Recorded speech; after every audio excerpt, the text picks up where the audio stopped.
बांग्लादेश में हिंदू गांव पर प्रदर्शनकारियों का हमला। चटगांव जिले में की गई आगजनी, कई घरों में लगाई गई आग।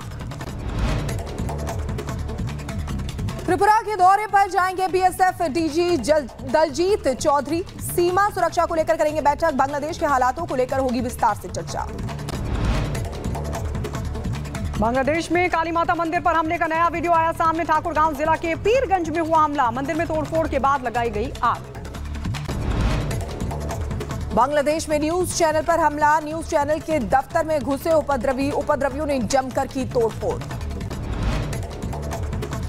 बांग्लादेश में हिंदुओं पर हो रहे अत्याचार पर बोले पंडित धीरेन्द्र कृष्ण शास्त्री। हिंदुओं के लिए हमें देश के द्वार खोल देने चाहिए। लोगों से की हनुमान चालीसा पढ़ने की अपील। पेरिस ओलंपिक में कांस्य पदक जीतने के बाद आज भारत लौटेंगी मनु भाकर। स्वागत के लिए दिल्ली एयरपोर्ट पहुंचे मनु के माता पिता। दिल्ली के द्वारका मोड़ पर नकाबपोश बदमाशों ने की लूटपाट। पैथोलॉजी लैब को बनाया निशाना। लैब कर्मचारी को चाकू मारकर किया जख्मी। मथुरा में एसटीएफ की बड़ी कार्रवाई। 1 लाख के इनामी को मुठभेड़ में ढेर किया। फरह थाना क्षेत्र में हुई मुठभेड़ में मारा गया पंकज यादव।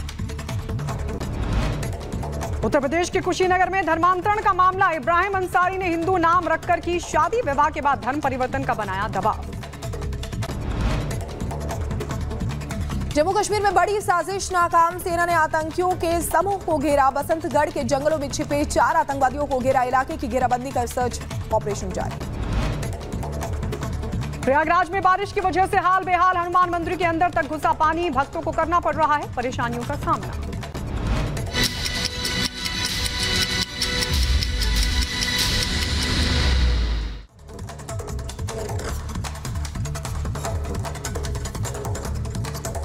और अब बात जम्मू कश्मीर की करेंगे। जम्मू कश्मीर के उधमपुर में आतंकियों और सुरक्षा बलों के बीच मुठभेड़ हुई है। 1 मिनट में पूरी खबर दिखाते हैं।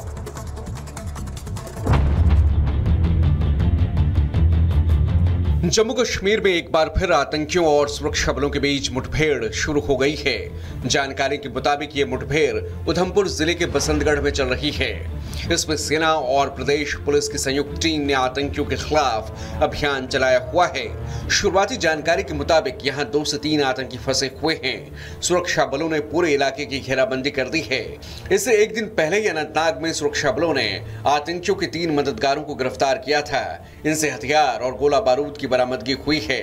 पकड़े गए आतंकी मददगारों की पहचान दाऊद अहमद डार, इम्तियाज अहमद रेशी और शाहिद अहमद डार के तौर पर हुई है। तीनों हसनपोरा तवेला के निवासी हैं। जम्मू कश्मीर में सेना लगातार आतंकियों के सर्वनाश में जुटी है। पाक की नापाक साजिशों का खात्मा अब तय है। Bureau report, Republic Bharat. और अब उत्तर प्रदेश के मथुरा की, जहां पर एसटीएफ ने 1 लाख के इनामी बदमाश को ढेर कर दिया, जिसका नाम पंकज यादव। और ये पंकज यादव दरअसल माफिया मुख्तार के साथ साथ कई और माफियाओं के लिए भी काम करता था। कैसे हुआ ढेर, इस रिपोर्ट में देखिए। यूपी के मथुरा में माफिया मुख्तार के शार्प शूटर को एसटीएफ ने एनकाउंटर में ढेर कर दिया। पुलिस ने बताया कि पंकज यादव बाइक से जा रहा था। पुलिस ने उसे रोकने की कोशिश की तो उसने फायरिंग कर दी। जवाबी कार्रवाई में पुलिस के जवानों ने भी पंकज यादव पर गोलीबारी की, जिसमें 1 लाख का इनामी बदमाश मारा गया। लेकिन पंकज यादव का साथी मौके का फायदा उठाकर भागने में कामयाब रहा। घटना सुबह करीब 4 बजे मथुरा आगरा हाईवे पर फरहा थाना क्षेत्र में हुई। पुलिस ने बदमाश पंकज यादव के पास एक पिस्टल, रिवॉल्वर, कारतूस और बाइक बरामद की है। पंकज यादव मन्ना सिंह हत्याकांड के गवाह पुलिसकर्मी की हत्या का मुख्य आरोपी था, जिस पर 1 लाख का इनाम रखा गया था। बदमाश के ऊपर हत्या, लूट, डकैती और रंगदारी समेत कई 40 मुकदमे दर्ज थे। एसटी शीटर को पकड़ने के लिए पुलिस लंबे समय से दबिश दे रही थी। पुलिस ने जानकारी दी कि पंकज यादव माफिया मुख्तार अंसारी, शहाबुद्दीन और मुन्ना बजरंगी गैंग का शार्प शूटर रहा है। Bureau report, Republic Bharat. और अब यूपी की बात करते हैं। यूपी के फिरोजाबाद में गैंगस्टर साजिद खान की संपत्ति को कुर्क किया गया है। 1 मिनट में पूरी खबर आपको दिखाते हैं।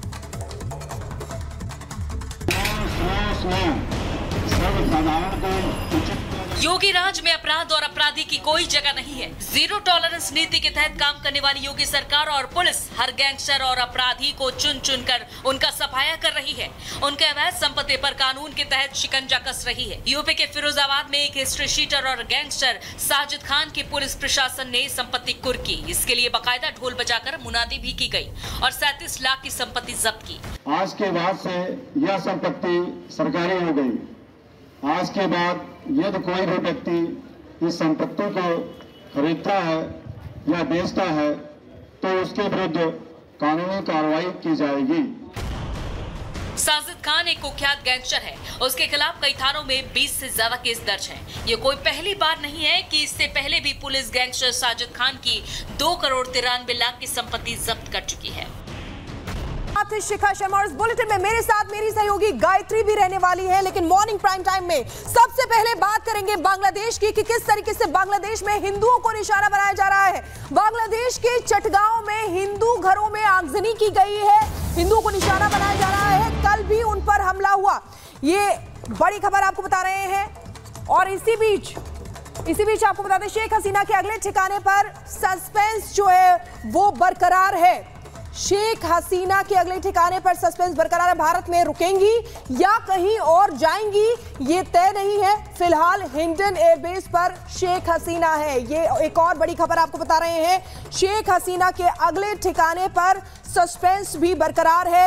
इधर देखिए बांग्लादेश में हालात जो है वो बद से बदतर होते जा रहे हैं, लगातार बिगड़ते जा रहे हैं। इसी बीच आपको बता दें कि इस तरीके से हिंदुओं के घरों को निशाना बनाया जा रहा है। अब शेख हसीना की बात करें तो देखिए शेख हसीना के अगले ठिकाने पर भी सस्पेंस बरकरार है।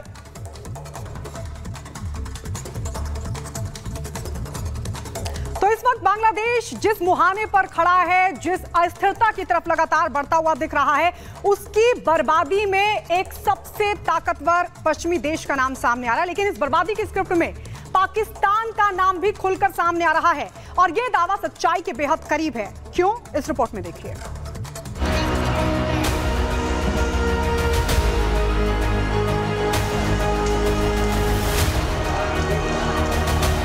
बांग्लादेश में जिस नाटकीय ढंग से तख्ता पलट हुआ उसने पूरी दुनिया को हैरान कर दिया। सीधे तौर पर देखें तो इसके पीछे आरक्षण मुद्दा बताया गया, लेकिन महज 3 दिनों के अंदर बांग्लादेश में जो भी कुछ हुआ उसे देखते हुए ये सवाल उठ खड़े हुए हैं कि क्या इसके पीछे कोई बड़ी साजिश है।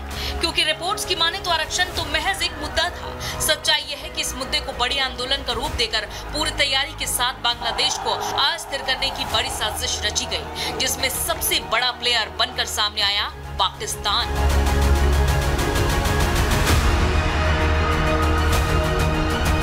और इस दावे के सच होने की सबसे बड़ी वजह है कि बांग्लादेश में जैसे ही सत्ता की चूल्हे हिली, शेख हसीना देश छोड़कर गई, पाकिस्तान में खुशियां मनाई जाने लगी, जो कहीं न कहीं इस बात का संकेत है कि बांग्लादेश में अराजकता के पीछे पाकिस्तानी हाथ ही है।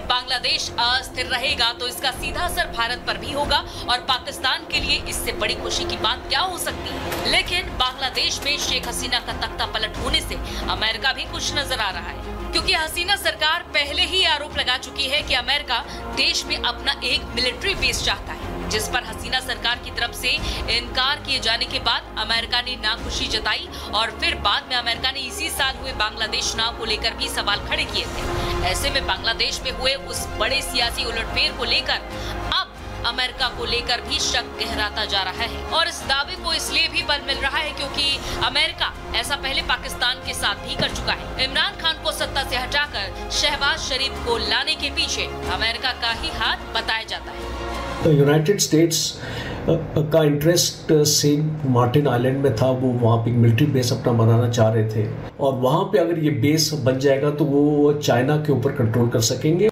जिसको शेख हसीना ने मना कर दिया। कुल मिलाकर बांग्लादेश में हुए सियासी उलटफेर को